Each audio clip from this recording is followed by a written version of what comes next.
नमस्कार दर्शकों, आपके साथ एक बार फिर से हाजिर हूं मैं विवेक शर्मा और आप देख रहे हैं उत्तर बंगाल एवं सिक्किम का 24/7 television news channel SK live. अब बढ़ते आज की प्रमुख खबरों पर विस्तार से। चिंता की बात, देश में अब कोरोना वायरस के आने लगे हैं करीब 1 लाख मामले सामने। 24 घंटे में 81,000 लोग हुए ठीक। देश में कोरोना मरीजों का आंकड़ा तेजी से बढ़ता जा रहा है। अब तक 46,57,379 लोग संक्रमित हो चुके हैं। शुक्रवार को 24 घंटे में रिकॉर्ड 97,654 लोग कोरोना पॉजिटिव पाए गए। एक दिन में मिले संक्रमितों का यह आंकड़ा सबसे ज्यादा है। इससे पहले गुरुवार को 96,760 नए मरीज मिले थे। इस बीच रात की बात यह है कि मरीजों के ठीक होने की रफ्तार भी तेज होने लगी है। शुक्रवार को रिकॉर्ड 81,455 लोगों को अस्पताल से डिस्चार्ज किया गया। एक दिन में ठीक होने वाले रोगियों की संख्या यह सबसे ज्यादा है। इससे पहले 8 सितंबर को 74,607 लोग ठीक हुए थे। इसी के साथ ठीक होने वाले लोगों की संख्या अब 36,21,438 हो गई है। संक्रमण के चलते अब तक 77,506 लोग अपनी जान गंवा चुके हैं। इनमें 1,202 मरीजों की मौत शुक्रवार को हुई थी। अभी 9,57,787 मरीज ऐसे हैं जिनका इलाज चल रहा है। ये मरीज या तो होम आइसोलेशन में है या फिर अस्पताल में भर्ती है। इनमें करीब 9,000 मरीजों की हालत गंभीर बताई जा रही है। पुलिस कस्टडी में मारे गए अनूप रॉय मामले की होगी सीआईडी जांच, राज्य सरकार ने दिया आदेश। इटाहर निवासी बीजेपी कर्मी अनूप रॉय मौत मामले की जांच सीबीआई से कराने की मांग भाजपा लगातार कर रही है, लेकिन इस बीच राज्य सरकार ने इस मामले को सीआईडी को सौंप दिया है। शुक्रवार को इस संबंध में लेटर उत्तर दिनाजपुर के रायगंज पुलिस के पास पहुंच गई है। इस संबंध में जानकारी देते हुए रायगंज के अतिरिक्त पुलिस अधीक्षक जसप्रीत सिंह ने बताया कि चिट्ठी पहुंच गई है और इस मामले से जुड़ी सभी कागजातों को सीआईडी के हवाले कर दिया जाएगा। इस मामले की जांच सीआईडी को सौंपने पर उत्तर दिनाजपुर जिला भाजपा के सभापति विश्वजीत लहरी ने नाखुशी जाहिर की है और उनका कहना है कि इस मामले को भटकाने के लिए सीआईडी से जांच कराई जा रही है, जबकि भाजपा की तरफ से लगातार सीबीआई जांच की मांग की जा रही है। उल्लेखनीय है कि इस महीने की 2 तारीख को इटाहर थाने की पुलिस ने उक्त भाजपा कर्मी अनूप रॉय को एक डकैती के मामले में उठाया था और थाने में बीमार पड़ने के बाद उसको रायगंज मेडिकल कॉलेज अस्पताल में भर्ती कराया गया था, जहां डॉक्टरों ने उसे मृत घोषित कर दिया था। भाजपा और मृतक की मां ने आरोप लगाया था कि पुलिस कस्टडी में पिटाई के कारण उसकी मौत हुई है। हालांकि पोस्टमार्टम रिपोर्ट में कुछ और ही आया था। यही कारण था कि इसकी रिपोर्ट लिखाई गई है और कोर्ट के आदेश पर दोबारा से पोस्टमार्टम कराया गया था और साथ ही कुछ पुलिस अधिकारियों के विरुद्ध जांच भी शुरू की गई है। सीआईडी তদন্তের নির্দেশ তো রাজ্য এর আগেও দিয়েছিল রাজেশ তাপসের ব্যাপারে ডালভিট কাণ্ডে। দ্বিতীয় সিআইডি তদন্তের ভার দিল দেবেন্দার হত্যাকাণ্ডে। এখনও পর্যন্ত কিছু হয়নি। কেবলমাত্র সিআইডি তদন্তটা রাজ্য সরকার ঘোষণা এই জন্যও করে যে আমরা সিবিআই তদন্তের যে কথা বলছি এই কথাটাকে চাপা দেওয়ার জন্য এবং মানুষের যে দৃষ্টি সেটাকে ঘুরিয়ে দেওয়ার জন্য সিআইডি তদন্তের ভার দেয়। কিন্তু সিআইডি তদন্ত আজ পর্যন্ত কিছু হয়নি। কারণ যে পশ্চিমবাংলার পুলিশ মন্ত্রী তো খোদ মমতা ব্যানার্জি। তো মমতা ব্যানার্জি কি চাবে যে তার পুলিশ রাজেশ তাপসকে গুলি করে মেরেছে সে পুলিশের বিরুদ্ধে অ্যাকশন হোক? দিদি তো কখনোই চাবে না যে অনুপকে পুলিশ লকআপে পিটিয়ে মেরেছে তার সিআইডি তদন্ত হোক, দোষীরা গ্রেপ্তার হোক, কখনোই চাবে না। পুলিশ গ্রেপ্তার হওয়া, পুলিশ সাসপেন্ড হওয়া মানে যে দিদির ঘাড়ে যে বিষয়টা আসবে, তো দিদি তো সেটা নিশ্চয়ই চাবেন না। তো তার জন্য উনি যে সিবিআই তদন্তের কথা না বলে, এর আগে যখন উনি ক্ষমতায় ছিলেন না, বিরোধী দলনেত্রী ছিলেন, তখন বারে বার উনি সিবিআইয়ের কথা বলতেন। আর আজকে উনি ক্ষমতায় আছেন আর উনার শাসনকালে সারা বাংলাব্যাপী আমাদের 108 জনের মতো কার্যকর্তার নিধন হয়ে গেল। তার কোনো সিবিআই তদন্তের কথা উনি একবারও মুখে বললেন না। আর আজ পর্যন্ত কোনো হত্যাকারী গ্রেপ্তারও হলো না। তো এই বিষয়গুলো হচ্ছে কেবলমাত্র লোক দেখানো ছাড়া আর কিছু নয়। মানুষের দৃষ্টিকে ঘোরানোর চেষ্টা চালাচ্ছে। কিন্তু ভারতীয় জনতা পার্টি আমরা দাবি করছি যে সিবিআই তদন্ত করাতে হবে।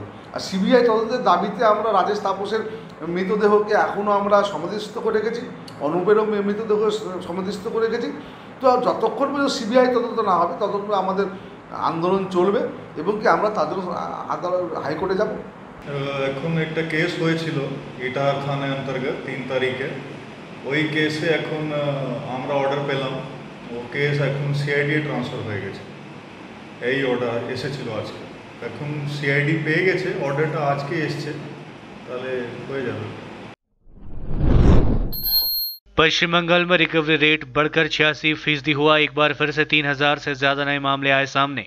पश्चिम बंगाल में शुक्रवार को एक बार फिर कोरोना वायरस के 3000 से ज्यादा नए मामले सामने आए। राज्य स्वास्थ्य विभाग द्वारा जारी मेडिकल बुलेटिन के अनुसार पिछले 24 घंटे के दौरान 3157 नए मामले सामने आए एवं 57 लोगों की मौतें हुई। इसी के साथ राज्य में कोरोना संक्रमितों का आंकड़ा बढ़कर 1,96,332 हो गई है, जिनमें से 23,461 एक्टिव केसेस है। वहीं मरने वालों की संख्या बढ़कर 3,828 हो गई है। दूसरी ओर पिछले 24 घंटे में 3,016 मरीजों को छुट्टी दे दी गई। इसके बाद राज्य में कोरोना से ठीक होने वाले रोगियों की संख्या बढ़कर 1,69,043 हो गई है। रिकवरी रेट बढ़कर 86.10% हो गई है, जो एक दिन पहले 85.95% था। रिया चक्रवर्ती पर राजनीतिक घमासान, मतभेद भुलाकर एकजुट हुई बंगाल की राजनीतिक पार्टियां, बीजेपी पर साधा निशाना। बॉलीवुड समेत पूरे देश को सन्न कर देने वाले सुशांत सिंह राजपूत की मौत के बाद चर्चा में आई एक्ट्रेस और एसएसआर की गर्लफ्रेंड रिया चक्रवर्ती की अब राजनीति में भी एंट्री हो गई है। पश्चिम बंगाल में राजनीति करने वाले नेता और पार्टियां रिया को ढाल बनाकर भारतीय जनता पार्टी भाजपा पर निशाना साध रही है। पश्चिम बंगाल में राजनीतिक दलों ने बंगाली उपराष्ट्रवाद का आह्वान करते हुए कहा है कि अभिनेत्री रिया चक्रवर्ती के खिलाफ अभियान ने इस बात को साबित कर दिया है कि भाजपा बंगालियों को आसान निशाना बनाती है। अगले साल होने वाले पश्चिम बंगाल विधानसभा चुनाव से पहले बंगाली उपराष्ट्रवाद का मुद्दा भी धीरे धीरे उभर रहा है। सत्तारूढ़ तृणमूल कांग्रेस और विपक्षी कांग्रेस तथा मार्क्सवादी कम्युनिस्ट पार्टी माकपा ने अपने तीखे राजनीतिक मतभेदों के बावजूद इस मामले में एक स्वर में भाजपा की निंदा की है। तीनों दल ने आरोप लगाया कि भाजपा ने साल के अंत में प्रस्तावित बिहार विधानसभा चुनाव के मद्देनजर एक बंगाली महिला को आसान निशाना बनाकर फायदा उठाने की कोशिश की है। कालियागंज में बनेगा रविंद्र भवन, राज्य सरकार से मिली अनुमति। उत्तर दिनाजपुर जिले के कालियागंज के नगर पालिका के पूर्व प्रमुख कार्तिक पाल के प्रयासों के कारण अब उत्तर दिनाजपुर जिले के कालियागंज के 12 नंबर वार्ड से तीस्ता कॉलोनी में रविंद्र भवन का निर्माण किया जाएगा। उल्लेखनीय है कि जब वह नगर पालिका प्रमुख थे तो उन्होंने इसके लिए मुख्यमंत्री ममता बनर्जी से आवेदन किया था और उस समय की सिंचाई मंत्री राजीव बनर्जी ने इसके लिए 2.10 एकड़ जमीन उपलब्ध कराई थी। हालांकि वर्तमान सिंचाई मंत्री शुभेंदु अधिकारी ने इसके लिए 1.84 एकड़ जमीन दी है। अब यहाँ काफी भव्य तरीके से रविंद्र भवन का निर्माण किया जाएगा। स्थानीय लोग भी इससे काफी खुश है क्योंकि इससे कला संस्कृति को काफी बढ़ावा मिलेगा।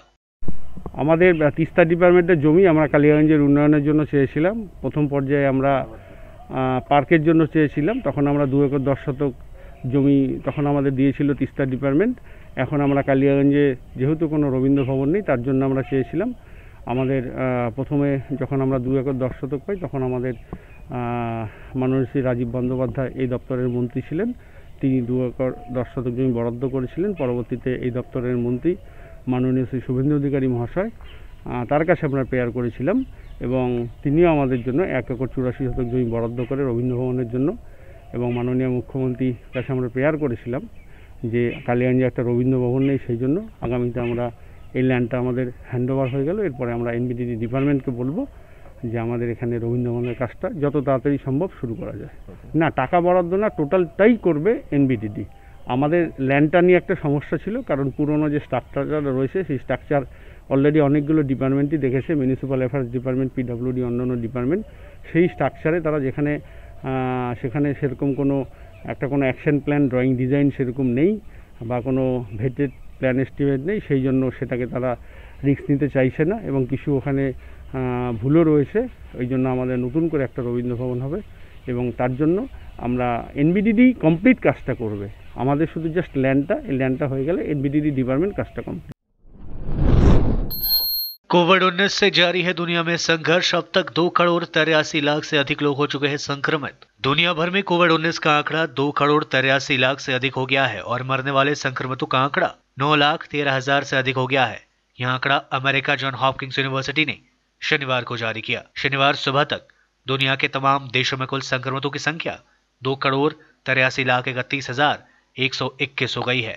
साथ में अब तक इस घातक वायरस के कारण 9,13,015 लोगों की मौतें हो चुकी है। यूनिवर्सिटी के central for system science and engineering ने अपने न्यूनतम आंकड़े में यह जानकारी दी। लेते हैं थोड़ा सा ब्रेक, फिर मिलेंगे ब्रेक के बाद। आजादी से शुरू हुआ स्वदेशी अभियान, गांव-गांव में बिजली आई, रोशन हिंदुस्तान। मंगल तक भी जा पहुंचा स्वदेशी मंगलयान, तो फिर क्यों ना हो हिंदुस्तानी अपना सब सामान। हम बदलेंगे तभी तो बदलेगा ये हिंदुस्तान। सूर्या, आत्मनिर्भर भारत की पहचान। अपने सपनों को संजोने के लिए ओम डेवलपर्स लेके आया है Shri Shyam farm house villa, जिसकी पहली फेज के सभी प्लॉट्स बिक चुकी हैं और दूसरे फेज की बुकिंग और रजिस्ट्रेशन है चालू। प्लॉट की साइज है 3 से 6 कट्ठा तक, तो देर किस बात की, अभी फोन उठाइए और बुक कीजिए। Shri Shyam farm house villa, Phulbari. Contact number 9609784045 या 9733036000। बहुत जल्द इसके तीसरे फेज की प्लॉट भी लॉन्च होने जा रही है। Wonderful place of education. ICFI University, Sikkim. Committed and dedicated faculty, career-oriented programs, comprehensive mode of learning, vibrant campus life, extracurricular and co-curricular activities, cultural programs will give you wings to your creative thoughts. Enter with aspiration, get educated with inspiration, acquire a wonderful career with perfection. ICFI University, Sikkim. कक्षा 10वीं और 12वीं के बच्चों के लिए है सुनहरा मौका। 10वीं के बच्चों के लिए है पैरामेडिकल कोर्स और 12वीं के लिए है मेडिकल कोर्स। किफायती फीस व बैंक की सुविधा के साथ विभिन्न डिग्री डिप्लोमा है उपलब्ध। सभी स्ट्रीम के बच्चों के लिए खुली है state nursing council and Rajiv Gandhi university and health science and paramedical board, government of Karnataka से मान्यता प्राप्त Adan paramedical and nursing college. Contact number 8016235569, Champasari, Siliguri. आज जहाँ कोरोना से सभी परेशान, हम लाए हैं कमाने का तरीका आसान। 21वीं सदी में महिलाएं आत्मनिर्भर होकर स्वाभिमान के साथ जीना चाहती है। अगर आप एक गृहिणी हैं और घर से ही मुनाफे वाला व्यवसाय करने का सोच रहे हैं, तो आपके लिए सुनहरा मौका लाए हैं टपरवेयर के सिलीगुड़ी स्थित पूरे नॉर्थ बंगाल के डिस्ट्रीब्यूटर नारायणी पार्टी सेल्स। तो सोचिए नहीं, स्क्रीन में दिए गए नंबर में संपर्क कीजिए और विस्तृत जानकारी लीजिए। घर बैठे पैसे कमाए, आज ही फ्री मेंबरशिप लीजिए, अपने सपनों को पूरा कीजिए। मुश्किल की इस घड़ी में आपका साथ ही सिर्फ टपरवेयर के लिए एसके लाइव ही बेस्ट ऑप्शन है। एसके लाइव का इस क्षेत्र में 24 घंटा टेलीविजन, एंड्रॉइड ऐप और वेबसाइट पर प्रसारण होता है। सोशल मीडिया पर भी हम उपलब्ध हैं। हमारी व्यूवरशिप 9 लाख से अधिक है। सिक्किम, हैथवे और NXT डिजिटल पर, दार्जिलिंग और कालिम्पोंग में दोनों हैथवे और CCN सेटअप बॉक्स पर, क्लामपुर से लेके मैनागुड़ी हैथवे पर, सिटी केबल पर सिलीगुड़ी और आसपास, नक्सलबाड़ी से पानी टंकी तक NXT डिजिटल में। तो सोचिए नहीं, कॉल करें 7908554308। ब्रेक के बाद आपका फिर से स्वागत है। बढ़ते हैं खबरों की तरफ। त्योहारी सीजन को ध्यान में रखते हुए आज से रेलवे की ओर 80 ट्रेनें दौड़ेंगी पटरी पर। भारतीय रेलवे आज से 80 स्पेशल ट्रेनें चलाने जा रही है। इन ट्रेनों के लिए रिजर्वेशन की प्रक्रिया 10 सितंबर को चालू की गई थी। यात्रा के लिए रिजर्वेशन जरूरी होगा और बिना रिजर्वेशन वाले यात्रियों को स्टेशन में एंट्री नहीं दी जाएगी। यात्रियों को कम से कम 90 मिनट पहले स्टेशन पर पहुंचना होगा ताकि कोरोना वायरस से जुड़े प्रोटोकॉल्स को पूरा किया जा सके। ये ट्रेनें पहले से चलाई जा रही 230 स्पेशल ट्रेनों के अलावा होगी। इसके साथ रेल पटरियों पर दौड़ने वाली स्पेशल ट्रेनों की कुल संख्या 310 हो जाएगी। जिन ट्रेनों को चलाने का ऐलान किया गया उनमें वाराणसी वंदे भारत एक्सप्रेस, लखनऊ शताब्दी और गोरखपुर व प्रयागराज हमसफर एक्सप्रेस शामिल है। रेलवे के मुताबिक यात्रियों की बढ़ती मांग को देखते हुए इन 40 जोड़ी ट्रेनों को चलाने का फैसला हुआ है। इन सभी स्पेशल ट्रेनों में यात्रियों की संख्या पर नजर रखी जाएगी। जिन रूट्स पर ट्रेनों में वेटिंग लिस्ट लंबी होने लगेगी, वहां वैकल्पिक तौर पर एक क्लोन या डुप्लीकेट ट्रेन चलाई जाएगी। क्लोन ट्रेनों के संचालन की प्रक्रिया की शुरुआत अगले 10 दिनों के भीतर कर दी जाएगी। सिलीगुड़ी कमिश्नरेट के डाकग्राम की कमांडिंग ऑफिसर सहित 3 की दुर्घटना में हुई मौत। पश्चिम बंगाल की राजधानी कोलकाता से कुछ ही किलोमीटर की दूरी पर स्थित हुगली जिला में शुक्रवार सुबह एक भीषण सड़क हादसे में कोलकाता पुलिस की पहली महिला इंस्पेक्टर समेत 3 पुलिसकर्मियों की मौत हो गई। दुर्घटना दासपुर के हिल्दा के निकट हुई। दुर्घटना में मृत महिला अधिकारी का नाम देवश्री चट्टोपाध्याय है। उनके साथ चालक मनोज साहा एवं सुरक्षा गार्ड तापस बर्मन की भी मौत हो गई। देवश्री मौजूदा समय में डिप्यूटेशन पर सिलीगुड़ी कमिश्नर में डाकग्राम में कमांडिंग ऑफिसर की पोस्ट पर तैनात थी। जेईई मेन रिजल्ट घोषित, 24 स्टूडेंट्स ने हासिल किए 100 परसेंटाइल। गुजरात के निसर्ग चड्डा बने टॉपर। जेईई मेन 2020 के रिजल्ट रात 11 बजे घोषित कर दिए गए हैं। न्यूज एजेंसी पीटीआई के मुताबिक इसमें कुल 24 छात्रों ने पूरे 100% हासिल किए हैं और सबसे ऊपर गुजरात के नसरक चड्डा का नाम है। कॉमन रैंक में कट ऑफ मार्क्स 90% रहा है। इससे पहले नेशनल टेस्टिंग एजेंसी ने फाइनल आंसर की जारी कर दी थी। इंजीनियरिंग में एडमिशन के लिए होने वाले इस एग्जाम का आयोजन 1 से 6 सितंबर 2020 तक ऑनलाइन मोड के जरिए किया गया था। गुजरात के वडोदरा के नवरचना स्कूल के छात्र नसरक चड्डा ने जेईई मेन के सितंबर अटेम्प्ट में भी 100 हासिल कर लिस्ट में सबसे टॉप पोजीशन पाई है। जनवरी में हुए एग्जाम में उनके पूरे 100% आए थे। रिया चक्रवर्ती के खुलासे से बॉलीवुड में मचा हुआ है हड़कंप। ड्रग्स केस में एनसीबी के निशाने पर 15 हस्तियां। ड्रग्स मामले में गिरफ्तार रिया चक्रवर्ती व उसके भाई शौविक को विशेष अदालत से भी जमानत नहीं मिली। रिया चक्रवर्ती के वकील सतीश मान शिंदे अब बॉम्बे हाई कोर्ट में चुनौती देंगे। ये सभी फिलहाल न्यायिक हिरासत में है। नारकोटिक्स कंट्रोल ब्यूरो यानी एनसीबी ने रिया की जमानत का कड़ा विरोध किया था। उधर रिया चक्रवर्ती ने एनसीबी के सामने लगभग 15 बॉलीवुड हस्तियों का नाम लिया है जो ड्रग्स का इस्तेमाल करते हैं। ये सभी लोग अब एनसीबी के निशाने पर है। इन लोगों में कुछ ड्रग्स के खरीदार और अन्य उपभोक्ता है। यह भी पता चला है कि कुछ लोगों का ऐसा वर्ग है जो ड्रग्स खरीदार बॉलीवुड हस्तियों को उसकी आपूर्ति करता है। अभिनेता सुशांत सिंह राजपूत के संदिग्ध मौत से जुड़े ड्रग्स मामले में मंगलवार रात रिया की गिरफ्तारी हुई थी।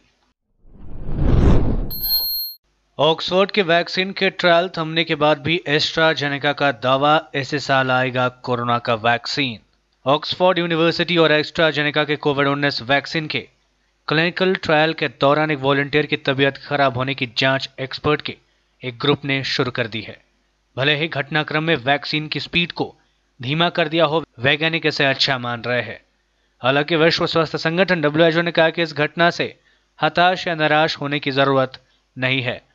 वैक्सीन के ट्रायल्स में ऐसा होता रहता है। इस बीच ऑक्सफोर्ड के वैक्सीन के भारत में चल रहे trials serum institute of India ने रोक दिया है। ऑक्सफोर्ड यूनिवर्सिटी और एस्ट्राजेनेका की ओर से विकसित वैक्सीन कोविशील्ड का भारत में फेज 2 और फेज 3 का कंबाइंड ट्रायल्स चल रहा है। यह करने वाली सीरम इंस्टीट्यूट ऑफ इंडिया ने भारत में भी ट्रायल्स रोक दिए हैं। भारत में अब तक 100 वॉलंटियर्स को ट्रायल के तहत यह वैक्सीन लगाया गया है। यह ट्रायल पूरा करने के लिए करीब 1600 वॉलंटियर्स को एनरोल करने की योजना है। इस बीच भारत के ड्रग रेगुलेटर ने सीरम इंस्टीट्यूट के कारण बताओ नोटिस भेजा है। दुनिया भर में कोविड-19 के लिए 180 वैक्सीन बन रहे हैं। 35 वैक्सीन क्लिनिकल ट्रायल्स के स्टेज में है, यानी इनके ह्यूमन ट्रायल्स चल रहे हैं। 9 वैक्सीन के फेज 3 ट्रायल्स चल रहे हैं, यानी ये सभी वैक्सीन ह्यूमन ट्रायल्स के अंतिम फेज में है। इन 9 वैक्सीन में Oxford AstraZeneca Britain, Moderna America, Gamaleya रूस, Johnson pharma company America, Sinovac चीन, वुहान इंस्टीट्यूट चीन, बीजिंग इंस्टीट्यूट चीन, कैंसिनो बायोलॉजिक्स चीन और फाइजर अमेरिका के वैक्सीन शामिल है।